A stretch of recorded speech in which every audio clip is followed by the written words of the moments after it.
Mexican Marigold Mint, or as we call it here in Texas, Texas Tarragon. And once you smell its incredible aroma, I know you will really want to know more about it. Today I'm ready to harvest one of my favorite herbs. It's called Mexican Marigold Mint. Now here in Texas we call it Texas Tarragon.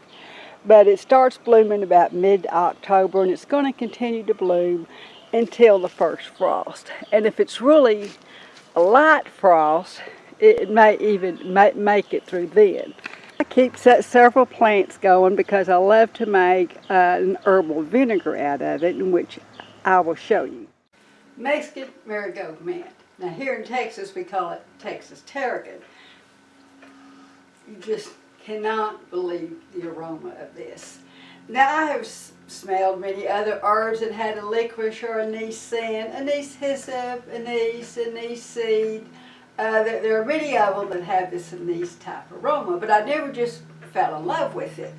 But this aroma, first time I rubbed its leaves between my hands, I just fell in love with it. And so I thought, oh, I gotta eat this.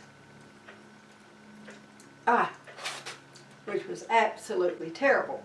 So I knew the only way to really get the aroma of this would be in the kitchen. Now, of course, as an herbalist, I knew the most obvious way to use this would be a tea. But not hot tea. You know, everywhere you hear about hot tea, have a cup of hot tea.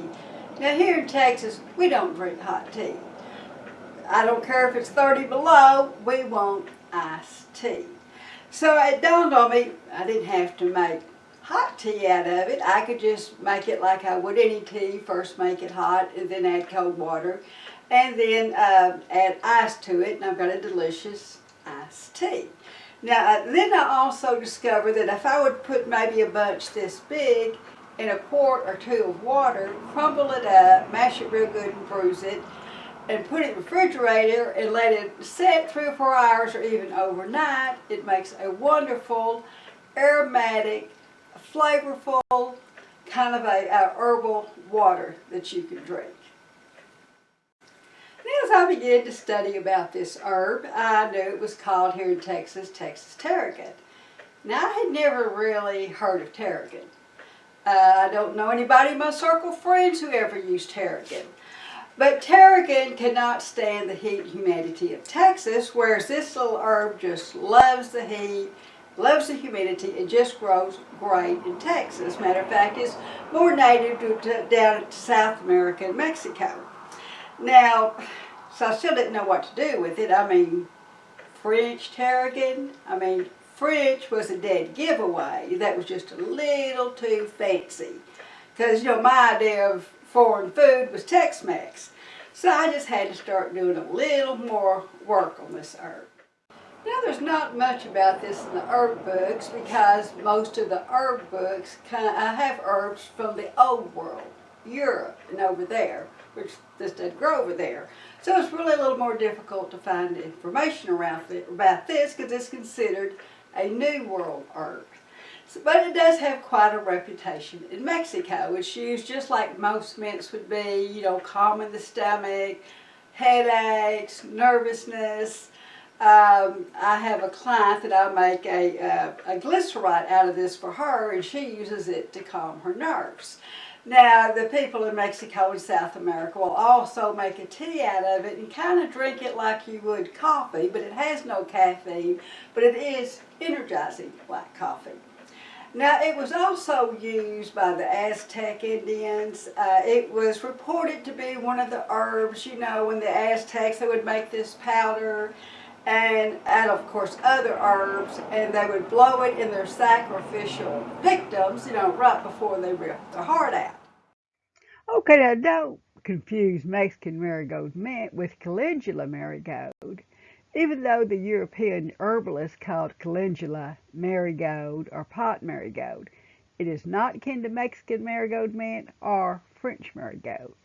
Calendula is an annual that blooms early in the spring that honeybees also enjoy and is also a source of resin. Calendula is a well-known healing herb. In Texas, calendula is considered a cool weather flower as it does not survive the Texas summer heat. Now, it can be started in the summer for fall forage. Mexican Marigold Mint is, however, kin to the French Marigold. French Marigold is a heat-loving annual that reseeds itself, which also provides forage for the honeybees. French Marigold, however, does not have the anise aroma or the medical benefits of Mexican Marigold Mint. In fact, it pretty much stinks. So as you can see, Mexican Marigold Mint, French Marigold, they're in the same family of plants. Calendula, however, is an entirely different family. Now this little herb grows really well in Texas, it's kind of drought resistant once it's established. It likes full sun to really get these pretty blooms. It blooms about mid-October to the first frost. Now if you have really light frost, I have had it bloom all the way into Christmas. Now it really makes great fresh flower arrangements. It's really good. It dries up well for dried flower arrangements, and it really is great even for potpourri. But one of my favorite ways to use this is to make an herbal vinegar. So that is what we're going to do next. Now, if any of you are of South America or Mexican descent, have relatives or friends, and can share more about this wonderful plant, please share in the comment section. Or you can even email me at carolyngibson1951@gmail.com. Now, in Mexico, it might go by cloud plant, sweet mace, Mexican tarragon, mint-scented marigold, root beer plant, and the Spanish names I won't even attempt to try to pronounce, but I would love to hear from you. Thank you so much for joining me today, and if you enjoy these videos, please like, subscribe, and share. We are a small family farm, and we need your support to continue to make these videos and share natural healing remedies. Visit me at FamilyGuideToHerbs.com. Now, my channel name on YouTube is Carolyn Gibson Herbalist.